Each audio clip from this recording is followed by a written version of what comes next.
амьдрал түүхэн радио цовруулж үжигийн шин дугаар эхэлж байна.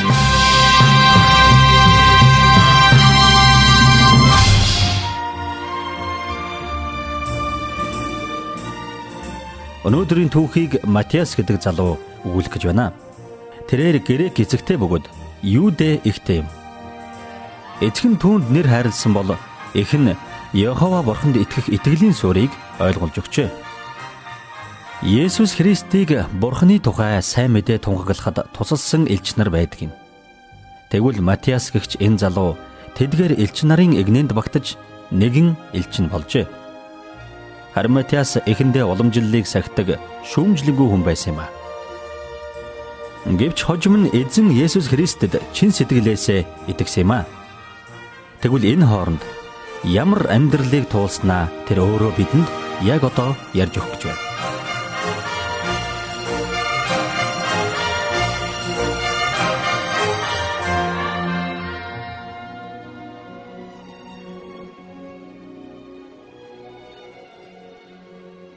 Миний нэрийг Матиас гэдэг. Би газрын дундад тэнгисийн эрг дээр байрлах үзэсгэлэнд Кайсери хотод төрсөн юм. Аав маань грек хүн л дээ. Тэрээр маш аж ахуйч, нүрийг хөдөлмөрлөдөг худалдаач байсан юм. Тэгээд ч манай гэр бүлийн амьдралыг үнэхээр хангалуун сайхан болгосоо. Харин ээж маань нилээд сүсэгтэй Юудэ эмэгтэй байсан. За тиймээс ч миний хоёр эгч бид гуравт сайн боловсрол эзэмшүүлж, шашны хувьдж сургахын тулд шаардсаар байгаад биднийг Кайсерийн синагогт явууллаа.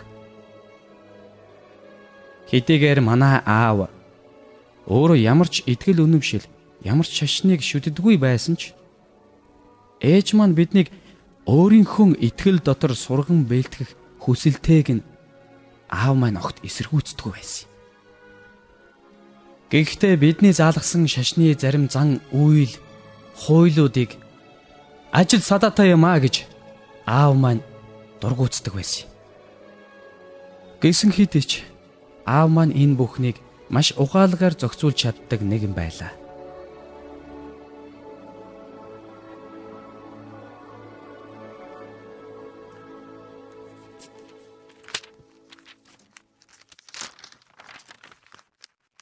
Алю Матиас, чамайг өнөөдөр дэлгүүр дээр хэдээс ирнэ гэж хүлээх үү? Надад чиний туслалцаа их хэрэгтэй байна. Аава, уучлаарай. Би өнөөдөр очиж чадахгүй. Өнөөдөр чинь саббат өдөр гэдгийг та мартсан бол л та. Надад бол бас л нэг ажлын өдөр. Гэвч саббатаар ч бүхэл өдрийг синагогт өнгөрүүлдэг шүү дээ. Аава, та саббат өдрийг сахиж бурхны хүндэлдэг байсан бол худалдаа 8 чинь ч цэцгэлсэн хിവэр. Тэрнээс гадна та амралтын нэг өдөртөө болох байсан шүү дээ. Тийм биз дээ? Тэгэхээр чиний бурхан үнэхээр тийм хатуу шаардлага тавигч болоод эцгийн чинь хүсэл хэрэгцээнд саад болдг юм уу? Тийм шүүгч бурханд мөргөх гэж худалдаа 8-аас цаг авах шалтгаан миний хувьд огт алга.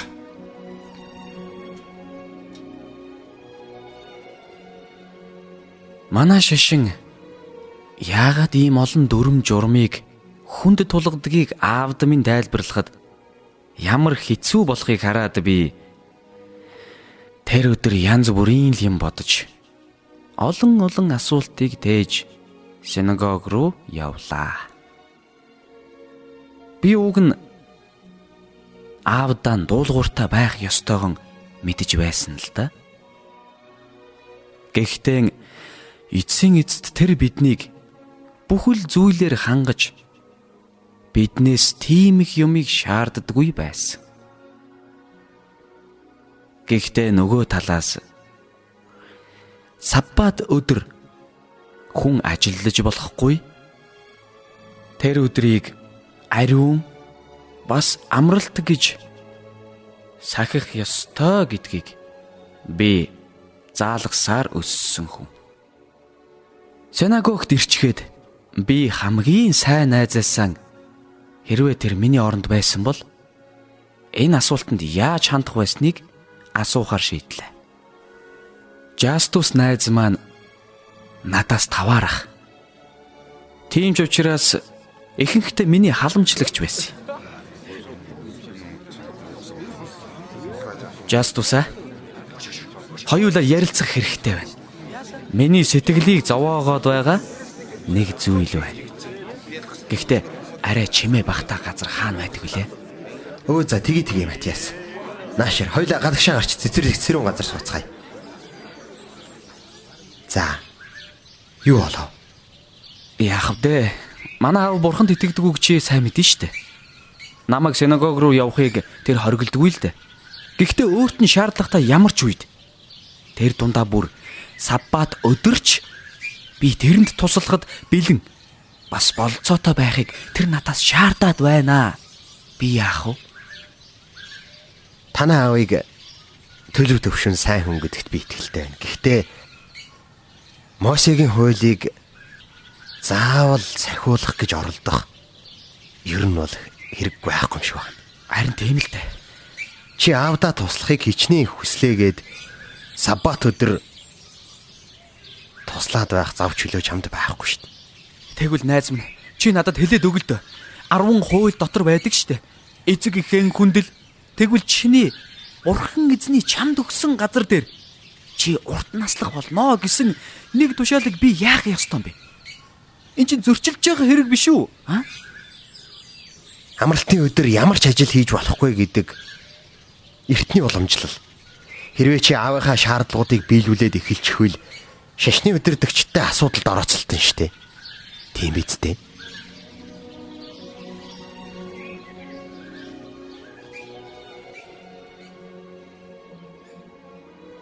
Жастус найзтайгаа ярилцаад би хариултуудаас илүүгээр өөр олон асуулттай үлдлээ. Миний бодлоор олон жилийн өмнө Мосед бурханы өгсөн тушаалууд маш хэлбэр бас ойлгомжтой байж. Харин цаг хугацаа өнгөрөх тусам уламжлалууд, хуулиуд, дүрм журмуудыг нэмсэн нь анхны хуулийн дүрмүүдтэй зөрчилдөд байгаа мэт санагдлаа. За ингээд би Ахмад настай рабитай уулзаж шийдэж чадахгүй асуудлаа тэрэнд тайлбарлалаа. Тэрээр намайг ойлгох шиг өөрөө ч иймэрхүү асуулттай байгаагаан хүлээн зөвшөөрч. Тэгснэн нэг юмыг хэлсэн нь миний амьдралын замналыг бүрэн өөрчлөх зүйл байсан. Энэ хуулийг чам атуу асуудалтай нотод ордяв. Өчигдөр тусан өнөө сайн танаа хуулийн багшлах шаардлагагүй хязгаарлаа. Аваад мөрдөх зүйлийг дээрээс нь овоочихсан юм л. Раби, танч гэсэн ийм асуултууд байдаг гэж үү? Тийм ээ. Магадгүй. Чамайг зовоогоо байгаагаа би юу одоноос тавиад магадгүй. Гэхдээ саяснаас би энэ багшийн юм байгаа. Маш их сонсдог байна. Тэр надад бохнаас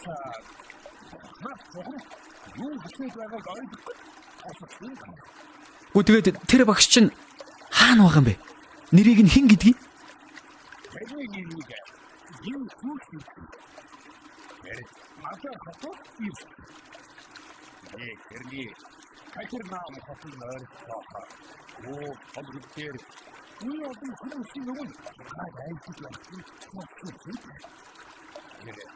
вахтын хай их хайрцаг тэнгэрдэг одны энэ нөр энэ хөтөө юм ярьсан. Өөрийгөө хүлээх эрхтэй болсон хүмүүс харин Заавч таны бодлоор тэр чинь тэгэд хий юм бэ? Арай синагогт үйлчилдэг сургагдсан раби юм уу? Аль эсвэл бүр магадгүй зүүн чи юм уу? А? Матиас. Нэрэ. Чи яа. Есүс гэдэг ойлголоо. Юу ярьсан бэ? Энийг анхаарал хажуухын дээр тэгээд дараа нь тэрний энэ бодлыг өөрөөр шийдсэн. За.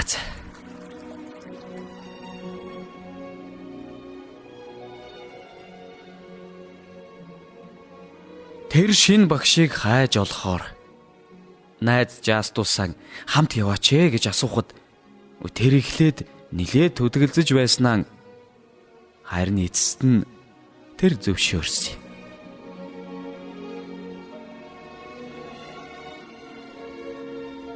За тэгээд бид хоёр Кайсараас 4 өдөр яваад Капернаумд ирж тун удалгүй Есүсийг олж уулзлаа.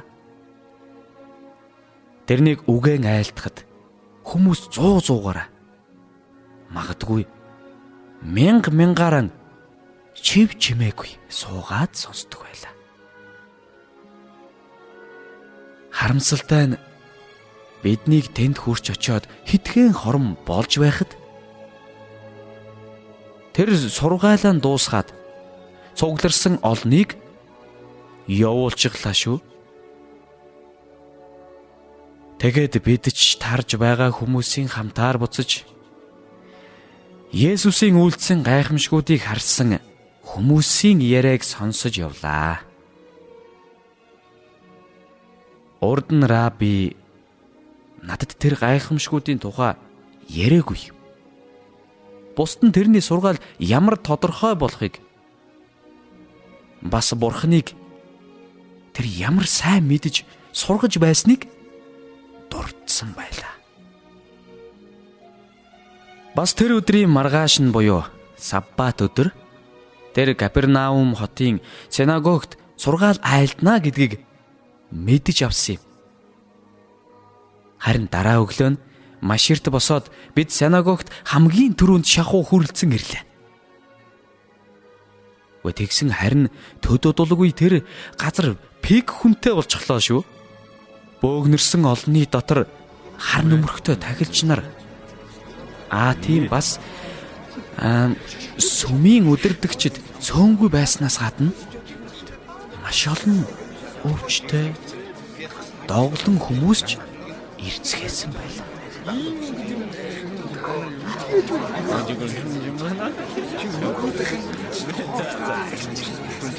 Ой тамнаа. Тэр Есүсийн үйлдсэн гээд байгаа тэр гайхамшгуудыг ер нь харсан хүн байна уу? Харсан. Эдгэж яхийг би нүдэрээ харсан.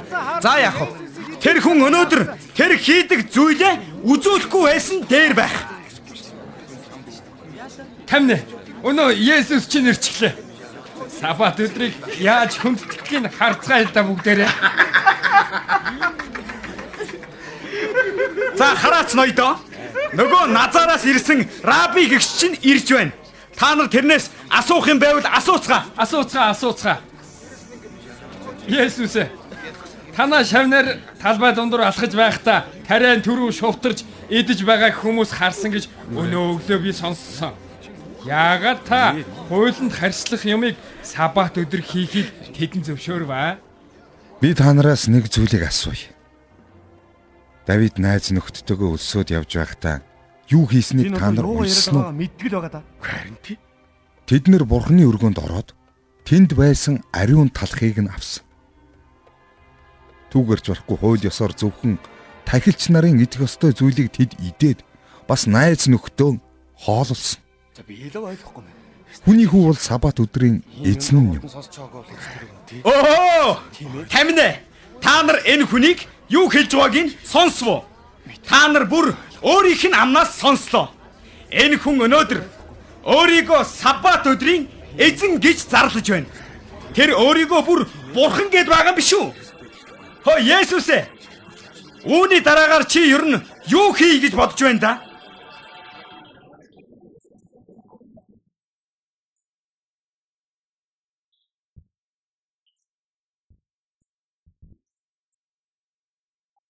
Тэгтэл бөөгнөрсөн хүмүүсийн хамгийн ар хэсгээс нэг хүн босож Есүсийг чиглэн урагшаа гарч ирлээ. Тэрний баруун гар нь зүүн гараас уртаараа 2 дахин богино харагдлаа. Тэр хүн Есүс дээр харцаан тогтоогод олон хүмүүс дундуур гэлдрээд ирэхэд нь одоо юу болох вэ гэж хүмүүс чив чимээгүй хүлээцгээв. Мэдээж фарисеучуд Есүсийг буруутгах шалтгаан хайж байсан. Гэвч тэр та нарын юу бодож байгаа надад огт хамаагүй гэж хэлж байгаа юм шиг анир чимээгүй итгэлтэй байсан. Би та нараас нэг асуулт асууя. Сабат өдөр сайныг хийх, эсвэл мууг үйлдэх, амийг аврах, эсвэл сүйтгэн өхүүлэх зэргийн аль нь хуулинд нийцгэв? Алив миний найз. Гараа нааш нь сунг та.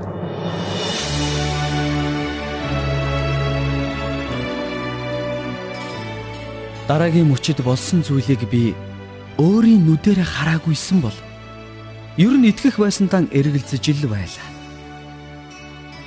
Жаахан хүүхдийнхтэй адил гар сарвуу нь тэр дарвил байх ёстой урттай болж булчинлэг бүрэн бүтэн гар болж сунлаа. Эдгэрсэн тэр хүн баяр жаргалан дотроо тэхийн аргагүй байлаа. Харин фарисеучуд хуулийн багш нар уур уцаараа нууж чадахгүй нийтээрээ синагогоос яаран гарцгаалаа. Миний найз Жастус бит хоёрч бас гадагшаагаан гарч дөнгөж сая харсан зүйлийнхээ тухай ярилцах тухтай газраан олж тэндээ сууцгаалаа.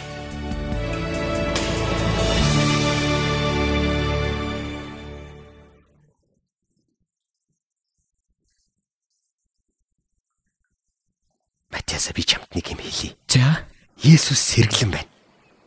Харин тэр өөрийгөө хуйлаас илүү агуу гэж тунхаглаад зүгээр явна гэж бодож байгаа л үнэхээр тэнэг байна. Уг нь үнэхээр сэргэлэн. Гэхдээ тааж тэнэг юм. Жастус Үнэхээр тэнэг байна да. чи нэрээ тэгж бодож байна уу? Тэр хүний гарыг сунгасан зүйл нь сэргэлэн аль эсвэл бүр ямар нэг солиорол байсан гэж үзэж байна уу? Тэр хүний гар чиний хилээд байгаагаар согогтой байсан гэж би итгэхгүй байна. Ханцунтай нуусан ч байж болно шүү дээ. Гэхдээ Есүсийн хэлсэн үг нь үнэндээ өөрийг нь буруу шаах зүйл бол яг мөн. Чи харсан шүү дээ. Тэр хүний гар үнэхээр жижигхэн хатаад хатингарсан байсан. Тэр хүний төлөө Есүсийн хийсэн зүйл нь чиний дүрм журм хатуу шүүртүүдийн үр нөлөөнөөс хамаагүй сайн илүү утга учиртай зүйл байсан. Гү чи Есүсийг Бурхны хүү мөн гэж итгээд байгаа мó? Болгоомжтой л байж үзээрэй дээ Матиас минь. Мэдээтэй байгаарай. Аа?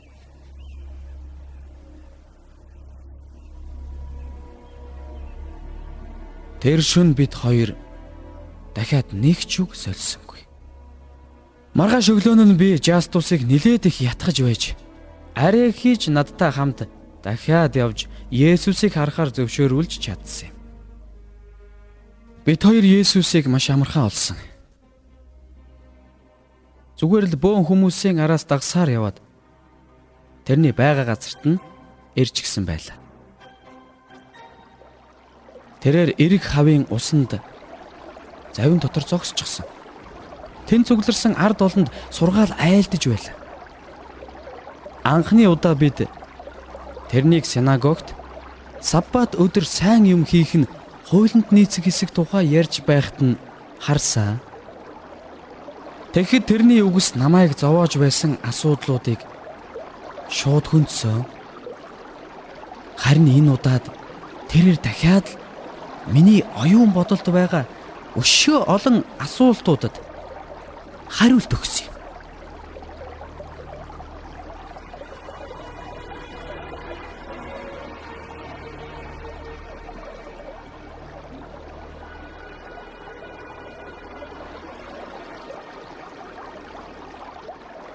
хайснаа хайрл.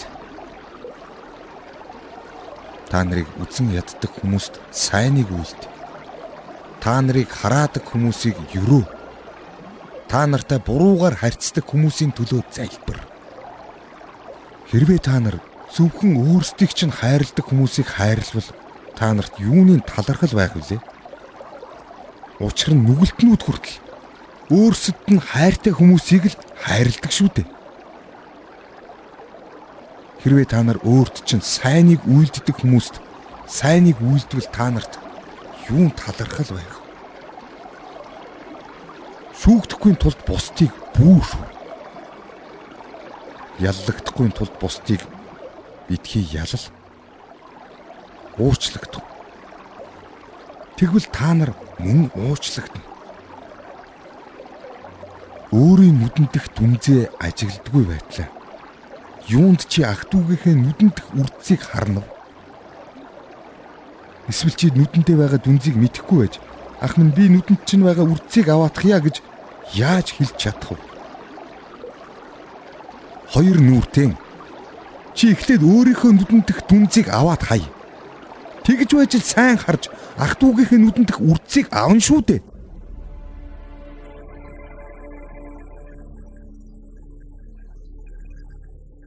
Есүсийн үгс Жастусын дургуутслыг хүргэж байгааг би мэдхийн тулд тэрэн рүү харах шаардлагагүй байлаа. Жастуст олон сайн чанар байсан л да. Тэр миний үнэнч найз байсаар ирсэн. Харин надад хамгийн их таалагддаггүй ганц зүйл нь гэвэл бусдыг шүүж өөртөөгөө харьцуулах гэсэн хандлага нь. Бас өөрийгөө сайн гэж үргэлж дөвөйлөгдөг байсан юм. Есүсийн заасан гашуун үнэн сургамжуудад тэр маань шарлахад үлдсэн ч гэсэн Кайсар руу буцан буцтлан харин намайг орхилгүй хамт явсан юм. Есүсийн хувьд гэх юм бол дараагийн хэдэн өдрийн турш тэр зуутын даргын зарцыг идгэж бэлэвсэн эмэгтэй хүүг ам оруулж олон өвчтөй үгээгүй ядуу хүмүүст хайраараа үйлчилсээр л байсан юм.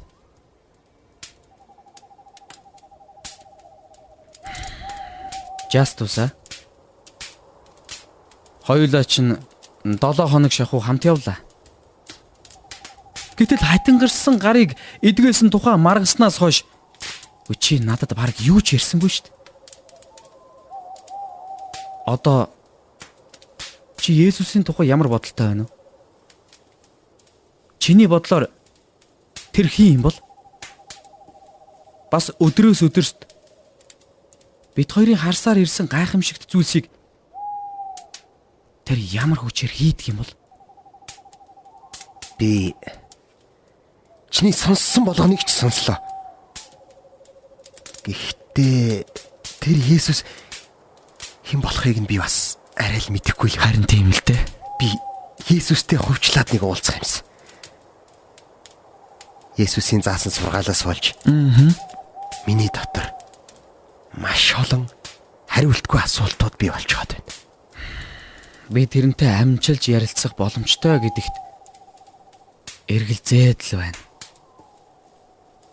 Чи боддоо олонний өмнө гарах бүрд тэрнийг маш олон хүмүүс бүччихдэг. Харин тийм ээ. Харин биш үү? Тэрнийг үлдэж хүлээх цөөн тооны хүмүүс байдаг юм билээ.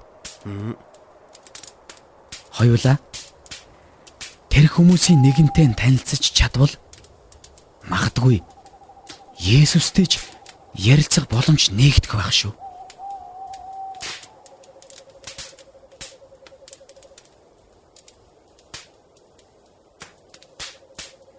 Тэр өрөө түүдэг галын дэргэд сууж байхдаа Жастус бид хоёр хамтдаа залбирч Есүсийг бас тэрний сургаалыг улам илүү мэдхийг хүсэж байгаагаа л илэрхийлцгээж байлаа.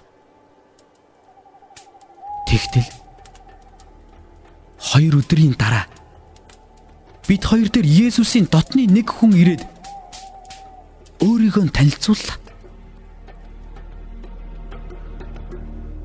Сайн байцгаана уу найзуудаа. Намайг Андре гэдэг. За, сайн байна уу Андре? Миний нэрийг Жастус гэдэг. За, энэ бол миний найз Матиас. Чи Есүсийн дотны найзуудынх нэг байхаа? Тийм ээ. Бид 12-ыг тэр сонгоод шавнараа гэж дуудсан юм. Тэгээд бид нар тэрнийг дагахаар амьдралаа зориулаад байгаа. Би хэдэн өдрийн өмнөөс та хоёрыг олон хүний дундаас онцлон ажиглаад л байсан. Та хоёр Есүсийн айлдах үгийг үнэхээр их сонирхоод байгаа юм шиг санагдлаа. Андре, бид багштай уулзах гэсэн юм. Ховчлаад уулзах боломж байгаа болов уу?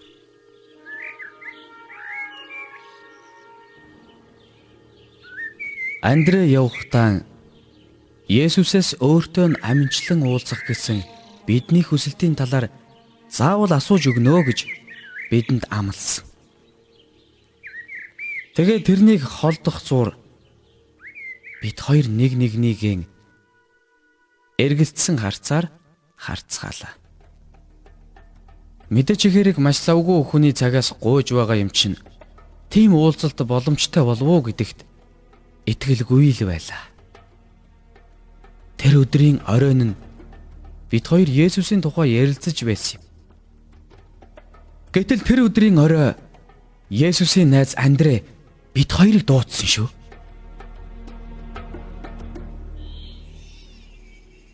Хөөе, Матиас Жастус хоёроо. За, Би та нартай уулзуулахаар Есүсийг авчирлаа. Та нар дээр амар амгалан байг.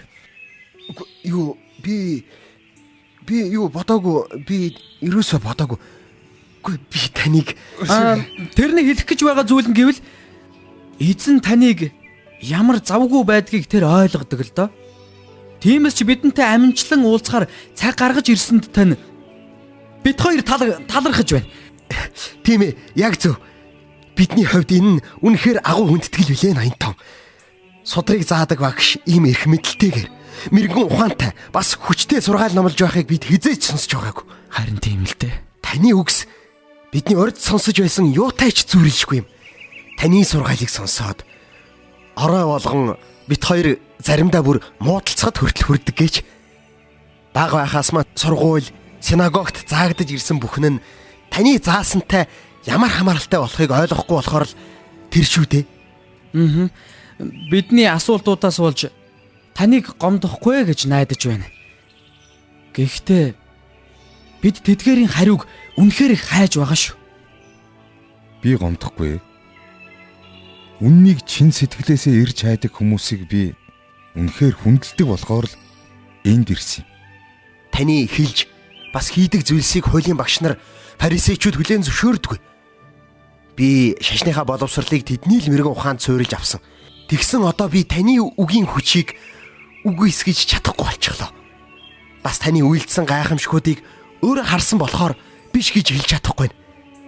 Зүрх минь танд бас таны зааж байгаа бүхэнд үнэхээр итгэхийг хүсвч харин оюун ухаан минь зөрчилдөөд байна. Тэгэхээр би яах вэ? Жастусан. Чиний шудраг хандлагыг би сайшааж байна. Бас бодолж байгааг чинь ч ойлгож байна. Тэгвэл надад хэлээч. Хуулинд хамгийн агуу тушаал юу вэ? Чи эзэн бурхнаа бүх зүрх, бүх сэтгэл, бүх оюун ухаанаараа хайрл гэсэн байдаг. Чи зөв хэллээ. Харин хоёр дахь нь хөршөө өөрийн адил хайрл гэсэн байдгийг. Бүхэл хууль бас зөвгөнлүүд энэ хоёр тушаал дээр л тогтдог юм. Хөршийгөө өөрийн адил хайрлана гэдэг нь энгийнээр хэлэхэд чи өөртөө хүсдэг сайн сайхныг бусдад хүснэ л гэсэн үг. Хүн өөрийгөө хүчилж хуулийг биелүүлэх гэж оролдсон ч энэ нь хүний хүчээр хийгдэх боломжгүй. Нэг л тушаалыг зөрчвөл бүгдийг нь зөрчсөн ялтай болно гэж би заалгасан шүү дээ. Тэгээд одоо яах вэ? Даруй зүрхээр тэнгэрлэг эцгээсээ гуй. Тэгвэл чамд өгөгдөн. Хай. Тэгвэл чи бас олно. Тогш. Тэгвэл чамд хаалга нээгдэнэ. Учир нь гуйсан хүн бүр авдаг, хайсан хүн бүр олдог. Бас тогссон хүн болгонд хаалга нээгддэг юм. найзууд минь. Надад хэлдэ. Та нар ааваасаа загасгүйвэл тэр та нарт могойгүй. Та нар тэрнээс өндөггүйвэл тэр та нарт хилэнцэд хорхой өгөх үү? Үндсэндээ ёрын муу чанартай хүн хүүхдүүдтэй сайн бэлгүүдийг өгч чаддаг бол өөрөөс нь гуйсан хүмүүст Тэнгэрлэг эцэгт нь хайрынхаа сүнсийг өгөх нь мэдээж ойлгомжтой. Байзаараа. Тэгэхээр Бурханд ойртох нь ийм амархан зүйлээ гэж та хэлэх гээд байна уу да? Тэгэд бас чанд хатуу дүрм журмууд, байнгын сургууль, мэтгэлцэн, бусдын шүүлт, олонхын буруу шалт энэ бүхэн ариун болоход хүрэх зам бишээ гэж та хэлэх гээд байна уу да? Бурхны хаанчлалын амар тайван дотор орохын тулд та нарын итгэл хүүхдийн шиг болох ёстой. Бурхан хүнийг өөртөө нөхөрлүүлэхээр бүтээсэн юм шүү дээ. Тэгэхээр Мосегийн хуулийг яах болж байна? Бурхан Мосед 10 тушаал өгсөн. Энэ нь нэг нэгтэйгээ бас Бурхантай хэрхэн аюулгүй амар тайвнаар амьдрахыг хүнд заахаар бий болгосон тушаал л да. Харин цаг хугацаа улиран одохын зэрэгцээ шашны удирдагчид тэр хуулийг даашгүй хүнд занал хийлсэн хахир хатуу болгож хувиргасан. Бурхны таалалд нийцүүлэх нь ийм амархан гэж үү? Тийм ээ Матиас. Бурхны хайр бол тэрний өгөх гэж хүсдэг бэлэг. Чи тэрний төлөө зүтгэх эсвэл тэрнийг худалдаж авах боломжгүй. Зүгээр л энийг хүлээн ав.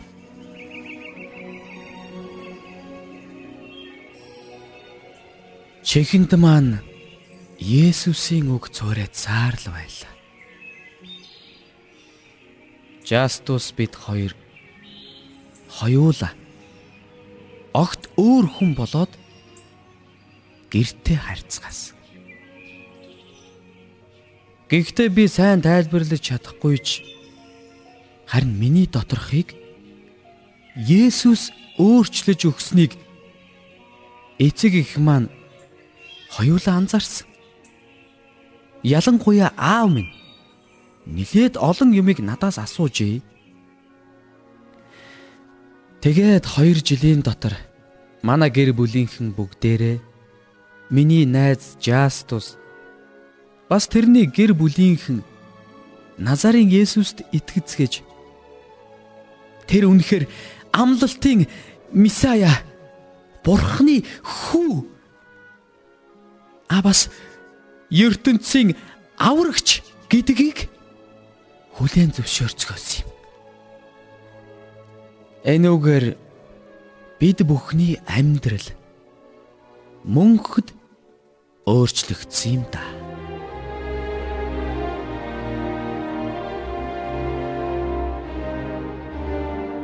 Итаны түүхийг сонсож байхдаа та нэгийг бодож эрхэмлэх зүйлс бас амьдралдаа баримтлах үн цэнэ холж хутгсан байснаа ухаарч байсан болов уу гэж би бодож байна.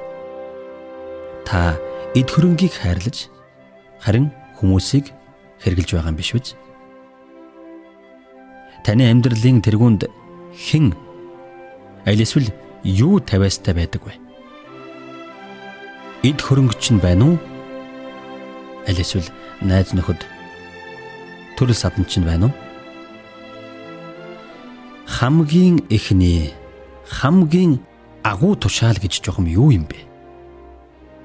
Тэгвэл чи бүхий л зүрх сэтгэл, бүх оюун ухаанаараа Бурхан эзнээ хайрл. Мөн удаахан чи хөршөө өөрийн адил хайрл гэж Есүс хэлсэн байдаг. Харин та байр суурь, эд зүйлс, зугаа цэнгэлийн араас мөшгөхдөө Бурханд мөн гэр бүл, найз нөхөддөө хайхрамжгүй хандсан бол одоо харин Есүсийг амьдралдаа урьж Бурхантай, бусадтай мөн өөртөөгөөч хайрын жинхэнэ харилцаатай болоход Есүс танд туслах болно. Эрхэм сонсогч та өөрөө мэрэгэн оюун ухаандаа тунгаан бодож зөв сонголт, зөв шийдвэр гаргах байхаа гэж би найдаж байна.